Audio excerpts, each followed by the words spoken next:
સુરત જિલ્લા શિક્ષણાધિકારીએ નિયમોનું ઉલ્લંઘન કરનારી 55 શાળાઓ સામે કડક કાર્યવાહી હાથ ધરી છે. શાળાઓ વિદ્યાર્થીઓના ભાવિ સાથે છેડા કરી રહ્યા હોવાનું સામે આવ્યું છે, જેને પગલે તેમની માન્યતા રદ કરવામાં આવશે. જિલ્લા શિક્ષણાધિકારી ડોક્ટર ભગીરથસિંહ પરમારે જણાવ્યું છે કે આ શાળાઓના નિયમોનું ઉલ્લંઘન કરનારી 55 શાળાઓ સામે કડક કાર્યવાહી હાથ ધરી છે. આ શાળાઓ વિદ્યાર્થીઓના ભાવિ સાથે ચેડા કરી રહી હોવાનું સામે આવ્યું છે, જેના પગલે તેમની માન્યતા રદ કરવામાં આવશે. જિલ્લા શિક્ષણાધિકારી ડોક્ટર ભગીરથસિંહ પરમારે જણાવ્યું છે કે આ શાળાઓ નિયમોનું ઉલ્લંઘન કરી રહી હોવાની અનેક ફરિયાદો મળી હતી. આ બાબતે તપાસ કરવા માટે એક ખાસ તપાસ સમિતિની રચના કરવામાં આવી હતી. સમિતિએ તપાસ બાદ પોતાનો રિપોર્ટ રજૂ કર્યો છે, જેમાં 55 શાળાઓને નિયમોનું ઉલ્લંઘન કરનારી ગણવામાં આવી છે.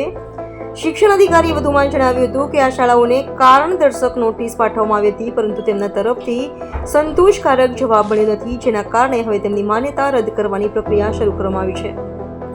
આ માટે પ્રાથમિક શિક્ષણ નિયામકને પત્ર મોકલવામાં આવશે. આ કાર્યવાહીથી વાલીઓ અને વિદ્યાર્થીઓમાં રાહતની લાગણી જોવા મળી રહી છે. શિક્ષણ વિભાગે સ્પષ્ટ કર્યું છે કે વિદ્યાર્થીઓના ભવિષ્ય સાથે કોઈ પણ પ્રકારનું ચેડા સાંકી લેવામાં આવશે નહીં અને નિયમોનું ઉલ્લંઘન કરનારાઓ સામે કડક પગલાં લેવામાં આવશે. આ સાથે જ શિક્ષણ વિભાગે અન્ય શાળાઓને પણ નિયમોનું પાલન કરવા માટે તાકીદ કરી છે, જેથી ભવિષ્યમાં આવી કોઈ કાર્યવાહી કરવાની જરૂર ન પડે. સુરત મહાનગરપાલિકા વિસ્તારમાં આવેલી 55 જેટલી શાળાઓની માન્યતા રદ કરવા માટે થઈને કાર્યવાહી કરવામાં આવી રહી છે. આ માટે 5 સભ્યોની કમિટી બનાવી અને શાળાની ચકાસણી કરવામાં આવશે.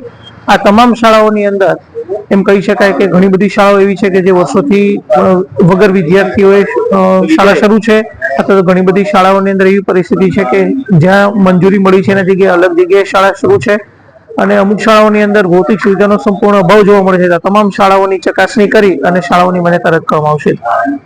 આ શાળામાં ભણતા તમામ વિદ્યાર્થીઓને અન્ય શાળામાં ટ્રાન્સફર કરી અને વિદ્યાર્થીઓનું ભાવિ ન જોખવાય તે માટેની તકેદારી લેવામાં આવશે.